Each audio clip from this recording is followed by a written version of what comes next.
Na tomto hrozne môžeme jasne vidieť, čo sa vlastne deje. Vidíme tu na bubulu hrozna, poškodenú pravdepodobne nejakou veľkou muchou alebo osou alebo včelou poškodila. Daná bubula, šťava bola vysatá, daná bubula začína, ako by som povedal, plesneť.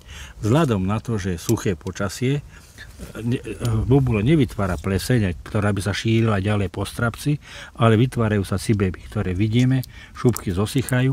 Nie sú to také cibeby práve, ale šupky zosychávajú a pleseň sa ďalej nešíri. Toto počasie nám v tomto smere praje. Keby bolo daždivé počasie, tieto bubule by boli zárodkom infekcie, šírila by sa pleseň a hniloba hrozno by sa nám zhnilo. Takže momentálne podmienky na zber hrozna sú veľmi priaznivé už.